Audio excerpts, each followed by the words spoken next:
आज के इस वीडियो में हम कक्षा 7 के विज्ञान से अध्याय 7 और इस अध्याय 7 का नाम है हवा आंधी तूफान। ठीक है, तो आज हम हवा आंधी तूफान के प्रश्न एवं उत्तर करेंगे। ठीक है, चलिए इसका हम देख लेते हैं प्रश्न एवं उत्तर।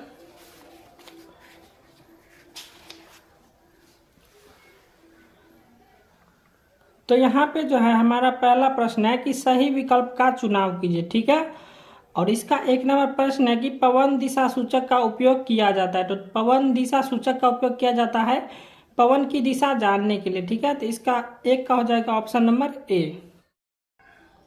प्रश्न संख्या 2 है आंधी आने पर किसी घर के अंदर छुपना चाहिए। ठीक है, तो इसका हो जाएगा ऑप्शन नंबर डी। अब 3 में है पवन वेग मापता है। ठीक है, तो इसका हो जाएगा ऑप्शन नंबर सी, पवन वेग मापता है। ठीक है, तो पवन वेग मापता है पवन वेग। ठीक है, अब 2 में है इनका उत्तर लिखे। ठीक है, तो 2 नंबर प्रश्न का हम सभी कॉपी पर लिख लिया। चलिए इसको हम कॉपी पर बतलाएंगे।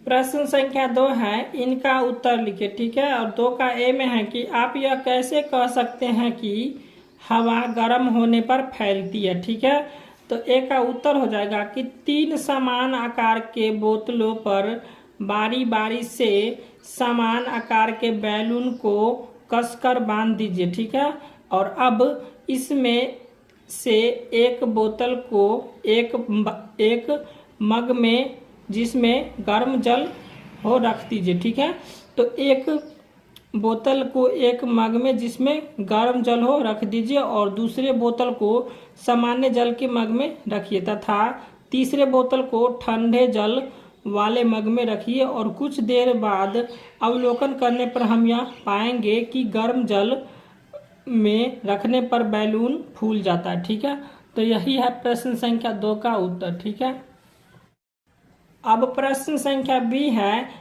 एक गतिविधि बताइए जिससे पता लगे कि वायु दाब डालती है। ठीक है, तो एक गतिविधि बताना है जिससे पता लगे कि वायु दाब डालती है। ठीक है, तो इसका उत्तर हो जाएगा कि एक प्लास्टिक की बोतल में गर्म पानी आधा भर लीजिए। ठीक है, और बोतल की ढक्कन कसकर बंद कर दीजिए। ठीक है, और अब इस बोतल को ठंडे जल से भरी बाल्टी में डालिए और कुछ देर बाद हम पाएंगे कि बोतल पिचक जाती है और यह वायु दाब के कारण होता है। ठीक है, तो यही हमारा बी का उत्तर है। ठीक है, अब प्रश्न संख्या सी है तेज हवाएं उस क्षेत्र को वायु दाब कम कर देती है, कैसे?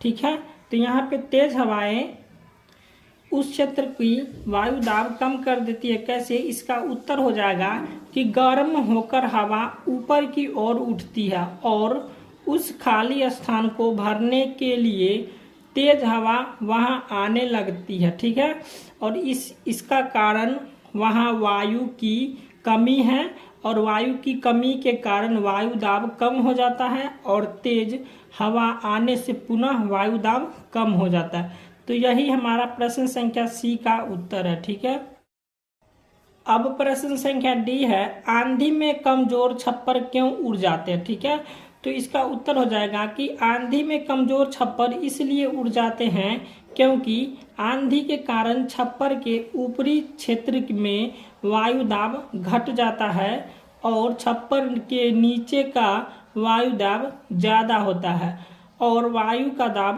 छप्पर के ऊपर कम होने से आंधी में छप्पर उड़ जाते हैं। ठीक है, तो यही प्रश्न संख्या डी का उत्तर है। अब प्रश्न संख्या ई है चक्रवात से बचने के क्या क्या उपाय हो सकते हैं। ठीक है, तो ई का उत्तर हो जाएगा कि चक्रवात पूर्वानुमान की सूचना जल्द रेडियो टेलीविजन या संचार के माध्यम के द्वारा देनी चाहिए। ठीक है, और दूसरा है सूचना को गंभीरता पूर्वक लेना चाहिए और तीसरा हो जाएगा इसका कि एक दूसरे का सहयोग करना चाहिए। ठीक है, एक दूसरे को सहयोग करना चाहिए और चौथा हो जाएगा सूचना मिलने पर उस पर अमल करना चाहिए और सुरक्षित स्थान पर चले जाना चाहिए। तो यही हो जाएगा प्रश्न संख्या ई का उत्तर। ठीक है।